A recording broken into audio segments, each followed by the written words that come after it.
Hey, everybody, welcome back. It's time to market like a nerd. And today we're going to talk about with the experts. If your sales page is not making sales, then you want to stay tuned because the experts are going to tell us and share with us some of their techniques so that it can work for you.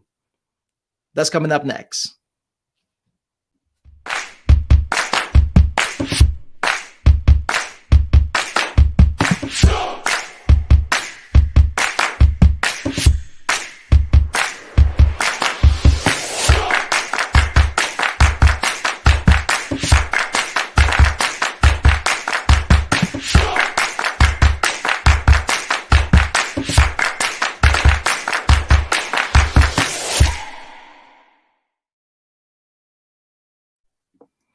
All right, welcome everybody. Thanks again for joining us. And it is time to be nerds with marketing. And guess what? Today I've got a few special guests, experts in the arena. You see here somewhere at the bottom of me is Candace, copywriting expert. Hi, Candace. How are you doing today? Very good. Thank you so much for asking. I am so glad you are here with us. And Manuel Bless is you. on my other side, right over here. Manuel, welcome back. So, okay, doing good, man. Doing good. We have still a lot. There's a lot of noise background, and I think it's coming from you, Candice. Let me see if I can put you aside for a moment because I can't hear the conversation. Yeah, because Okay. otherwise you can just mute your mic and when Or she's you can mute your mic. Let me mute your mic. Hold on. Okay, there we go. Yay. Thanks, Manuel. Cool. Can you hear me?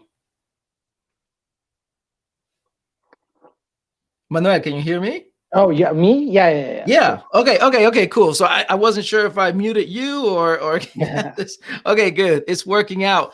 All right, Candace. So you're here with us too. So anyway, guys, check this out.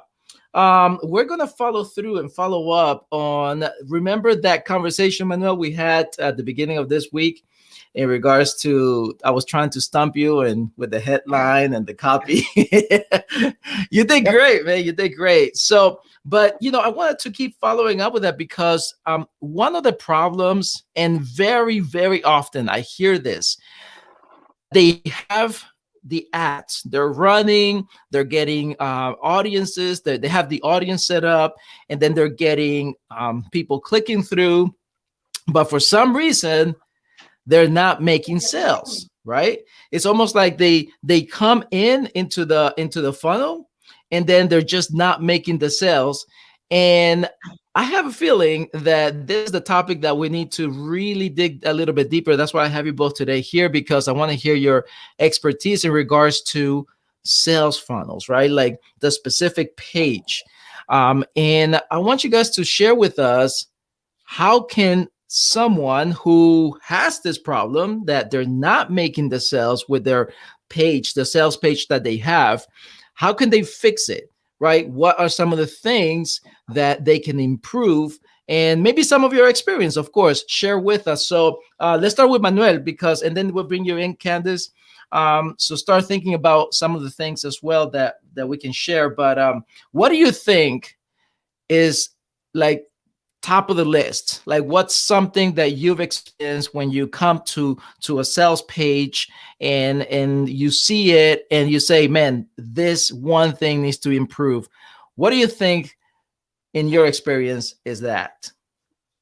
Okay, well, first, so I would check that the basics are right. So the basics are, well, it would be too long of a list, but to summarize, will be like, the thing must be easy to read, right? So you can have something that's, I don't know, well, my critique to all web designers who think they're really fashionable is putting up gray background and then gray fonts, on top of them. And I'm like, no one's gonna want to read this. So like, make it easy to read. You know, if it has like an offer and it's stated out, um, and you know that there's a headline at the top, and then you know that it reads basically like a letter instead of trying to be hip and make it seem like it's a website. So you know, I make sure let's go Okay. first, right? Okay. I once had an issue with a designer, so I turned over my copy, and then they Mhm. thought they were going to be creative, and then you then website eyes it, and the point was to letterize it. You know, I had to bring them back from Oh, their cloud, yeah, from their bubble instead of yeah. So I was so if website, that's websites. What do you? How do you say that? website Website, eyes it, website eyes it, you know, website, Isaac yeah, instead of letter eyes it, letter Isaac. yeah. Okay, I like that one. Okay. So I would so if the basics are in place, then it's time to like you know play around with them. Mm-hmm. So Mm-hmm. the first thing I would take a look at is you know like when you load the page, so like you click on the ad or you know you have it on your computer and try to make that stronger, right? So Stronger. maybe you Yeah. try the curiosity approach, then let's go direct offer. Or maybe the direct offer isn't working, so let's try a sad story approach. You know, so the first thing you see, that's the first thing I would test out. Yeah, And so you know, I'm gonna that's good point because you actually even said this already that being easy to read, right? So it makes sense if you not only have something at the top that catches the attention, but test it out, right? It's all about testing too. So whether it's that approach of here it is, here's the offer, or whether it's that approach of here's the story and then the offer, right? yeah, exactly. And I'm gonna turn it Yeah. over to Candace because otherwise I'm just gonna keep talking. All right, well, let's bring Candace in. What are your thoughts, Candace? What is one thing or a couple of things that you think, in your experience, you see when the page they're copy on the page, right, or something in there that can improve to improve and their sales, right? So let me bring you. Oh, you're already in. Go for it. Okay, so exactly what Manuel was saying about readability, very important. I think obviously once you click into the page, the first thing you're going to see is the design aspect. So, and obviously it needs to flow. So you've got to have your header and then the body of the email, the body of the page. I think a lot of people fear white space, which is fine because it does balance a lot of the elements out. And then obviously your footer, so that's your exit intent.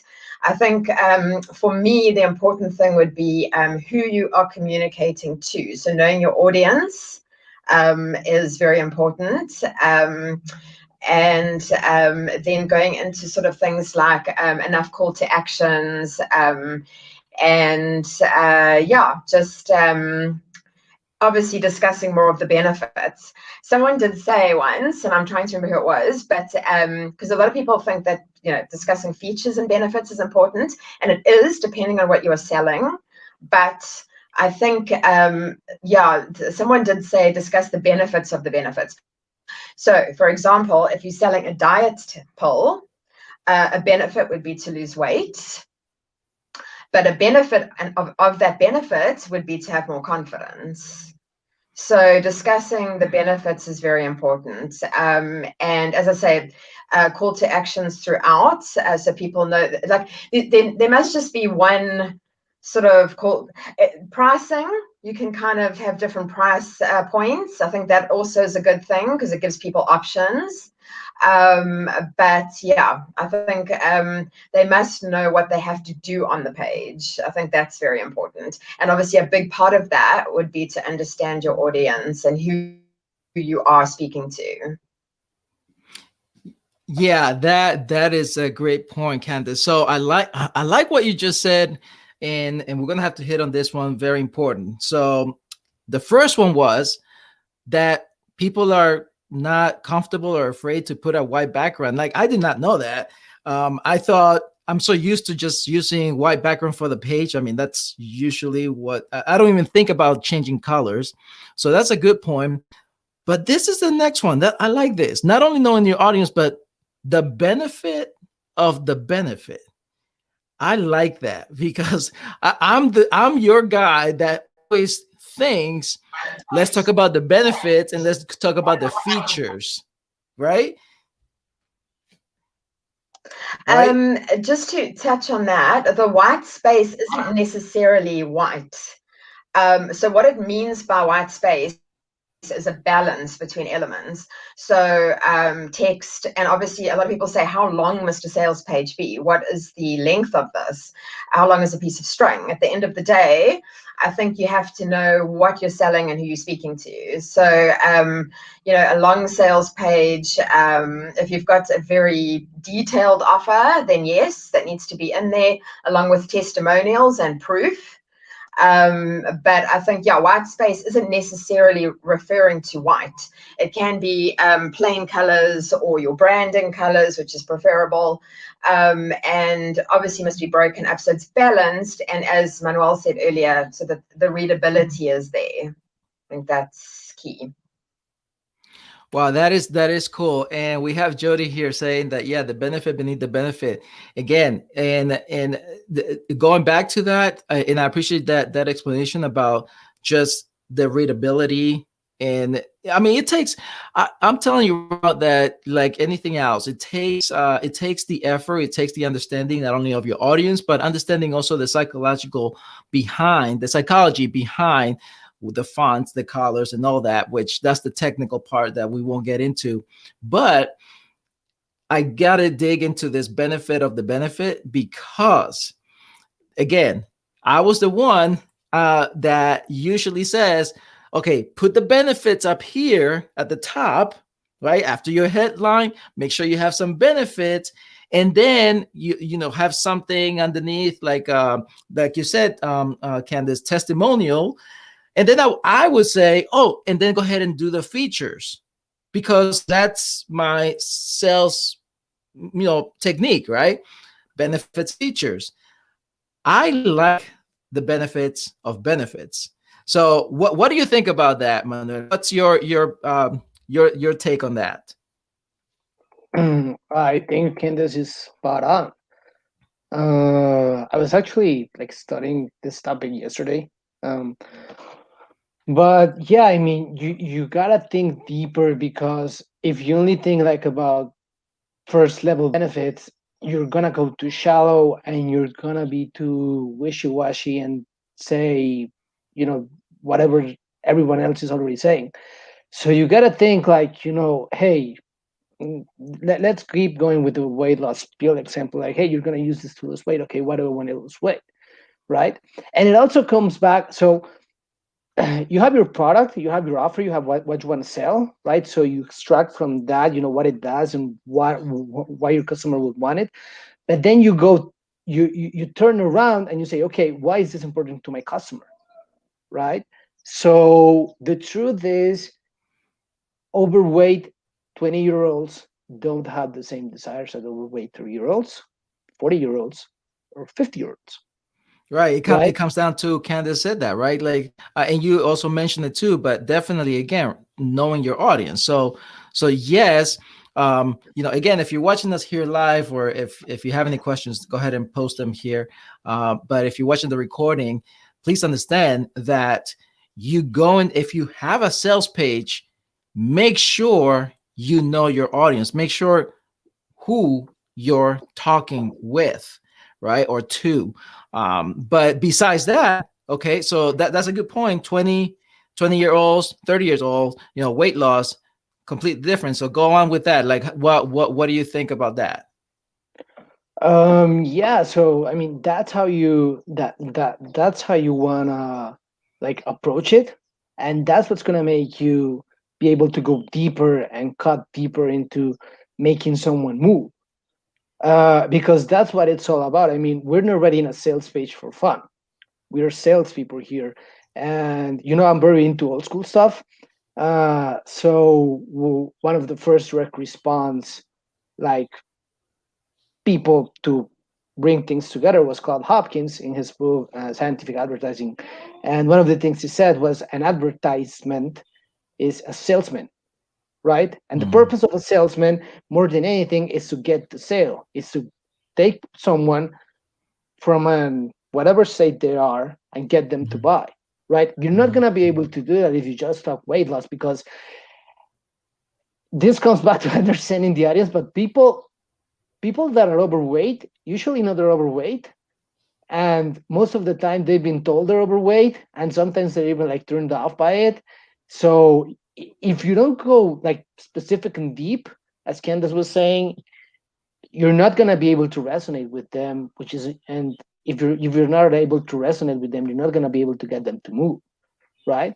Because here's what has to happen when someone's like on their process to buying. They have to like believe you, you know, at least know you and trust you. Maybe they don't have to, sometimes they don't even have to like you that much, but at least know you and trust you better to like you. Right. Right. Right. And they gotta think, hey, this is good for me, right? If they don't Yep. think that, you're not gonna get the sale. And the only way you're gonna think that is if you go to the benefit beneath the benefit and see how deep you can go, right? Yep. So you gotta like So, think long and hard about it, yep. in order to, yeah, get there. Yep. And Candace, I can tell she's got something to say. What do you got to say with that? I'll just unmute myself. No, so with the design, I did want to mention as well that it must be a responsive design, which means that it's easy to read across many devices. That's also very important, especially now since mobile is the leading, sort of what people are using most, or even tablets or what have you. But yeah, going back to the target market, so it's also very good to use their language as well, because every audience that you're speaking to, and I mean, you obviously need to research your audience, maybe conduct surveys. I don't know how you would do that, but there's many different ways of doing that. It's a whole different topic.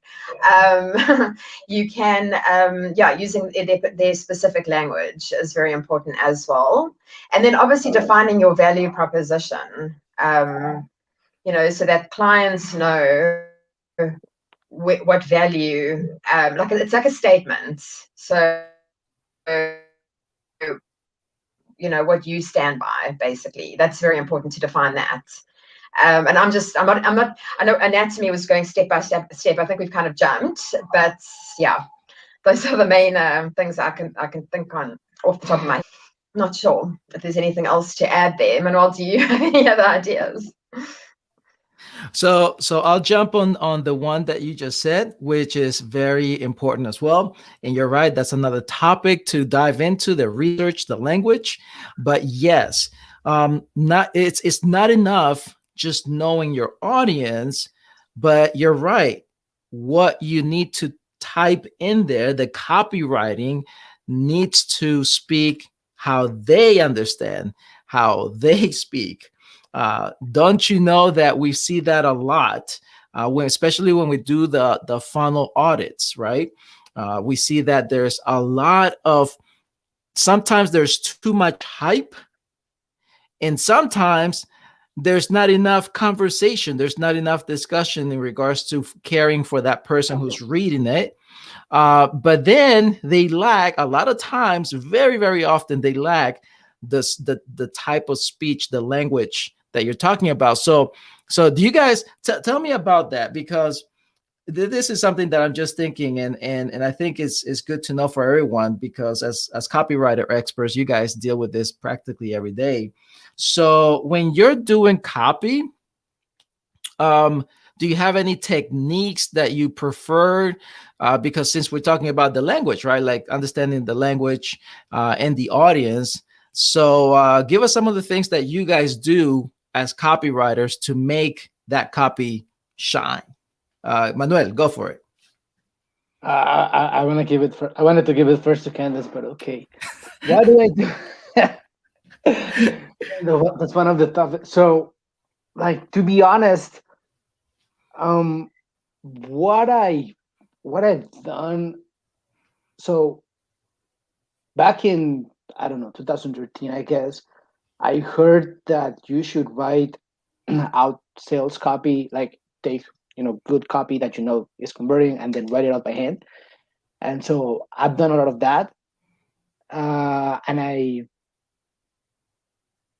try to do that when I'm writing the copy, right? So that comes after understanding my audience and, yeah, the voice of the person who's selling, but I try to do that. And I'm, yeah, I mean, there's not much I can say about the writing itself, other than I've seen the structure and I've studied the structure and I've tried to absorb it, and that I've been copy coached. So whenever I make mistakes, my copy coach points it out, and then I course correct, and then you keep doing, you keep going where they steer you to, right? But like my take is, trying to simulate how the greats wrote. Mhm. Because other Yeah, than that, I don't know how to make the copy shine. I yeah, don't know but how you to know do it. what? I will tell you because I've seen your copy too, and you've mentioned this a couple of times in our conversations and in our meetings too, that you write it. And wow, like as a matter of fact, that even helped me out to understand a couple of things in my emails. Remember, we had that talk where you actually helped me to make sure that I was speaking in my emails instead of trying to come up of making it sound good. It's just let me be on the email, and I think that comes down because of what you do. You write you write out the copy. So what's happening is the magic. Is the magic is that pen and paper will transfer through your fingers, through your arms, into your brain, and it'll actually brighten up whatever it is that you're writing. There's magic in writing with pen and paper.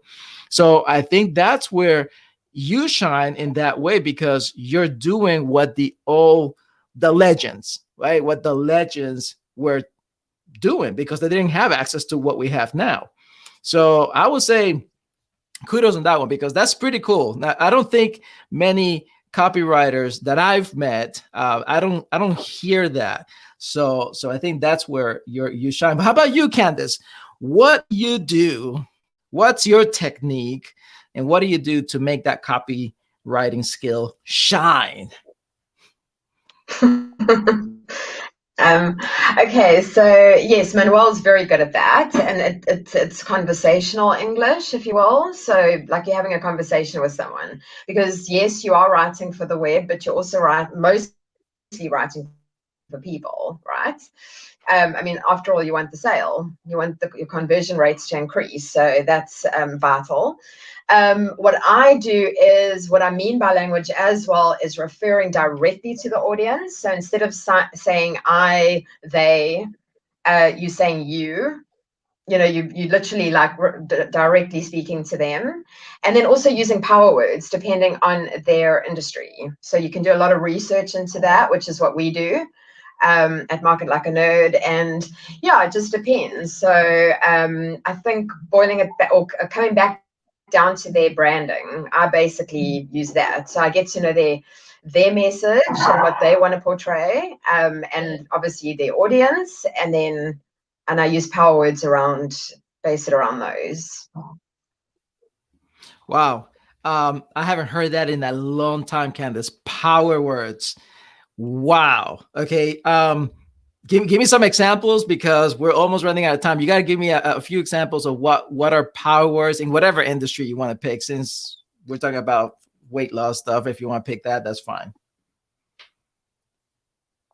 Okay. Power word, not going to think of the top of my head. That's mean. So yeah, power words would be something like confidence or gosh, Manuel, help me out here. Gosh, I'm trying to think. Are we using So are we using the weight loss thing? okay, so power words. So you gotta understand, not all words are created equal, and not everyone gives the same value to words, right? So a power word is supposedly a word that, breaks through and, gets you there. Now, because we got to keep context in mind, and many people that may be listening in are going to be running ads on Facebook. You can't use words that are too powerful, because they may get you, I mean, I don't know if banned is the right word, but at least not approved, right? Mm-hmm. But Mm-hmm. you're looking for something that penetrates deeply. And that's what Mm-hmm. you're going to find when you go to the benefit, beneath the benefit, and so on, and when Mm-hmm. you understand your audience correctly, right? So a powerful word may be, mm, like one of the examples John Carlton gave was humiliated, right? Or despair, you know, or thinking about weightless, Um, uh, maybe mhm, also like something like a deadline, to create that urgency. So like strong words. You can actually, there's Mm-hmm. a whole, you can look into, once you know your target market, you can get a whole list of them and create like a swap file and just refer to that all the time. But yeah, it's so cheap, or frenzy, or so it's sort of words that people relate to, and there's power behind them, there's strength behind them. It's not just, they're not what is, I did a course recently and I'm trying to think how he used it, what he said. It's not fluff, it's not like weak words, nothing that grabs the attention of anyone. Yeah. Yeah. Yeah. So, like for example, let's mute you. So, for example, vitality, right? That's another positive power word. What was there was actually one in the headline, if you remember, Manuel. We saw it, and it was Maverick. That was pretty cool. yeah, Needlessly and run down. But again, right? Power words. If it comes down, no matter how many power words you can use, it also comes down to, I like what Candace said. She said you've got to make sure that you're talking to your audience, the person who's reading it, right? So I have seen examples of that, by the way, where there are pages and you can immediately tell it's all about them. Oh, my product is this, and this, my program will do that, and I've been doing this for so long. It's the I and my and all that stuff, where in fact, definitely you should be doing you, instead of I. Right? So make sure in your copy you're speaking to that person, and it's not about you, it's about them with their language, how they can read it clearly and understand it, but also including those power words, so that way it makes the impact, it makes the reader stay through your copy. So man, those are some good stuff. I'm telling you, this we can go on and on and on, but we got, you guys know we have another meeting to attend to. So I tell you what, this is a follow-up conversation. Oh, look, someone said that power words, they love it. Look, check it out. Bam. I know. And again, it all comes down to understanding your language, understanding your audience language, what they know, how they talk, what they want, and then making sure that your copy is about them. I love the fact, the benefits of benefits. Stick with that type of concept and make it shine, man. Make it shine. Work at it. If you need a second pair of eyes to take a look at your copy, your sales page, then book a call. Book a call with us. And of course, it's marketlikeanerd.com/book a call. We can do that for you outstandingly, awesomely, amazingly, good nerdy stuff, so that you can know exactly how to improve your sales copy. Otherwise, you guys, thank you so much for joining me today. I think this was awesome. I appreciate your expertise and your insights. Very helpful. And everybody else, thanks for watching live, and thanks for watching this recording. Until further notice, we will be back Monday, Wednesday, Friday, 10 a.m. Eastern Standard Time, 7 a.m. Pacific. And we will catch you all later. Have an outstanding day. Peace. Bye, Eddie.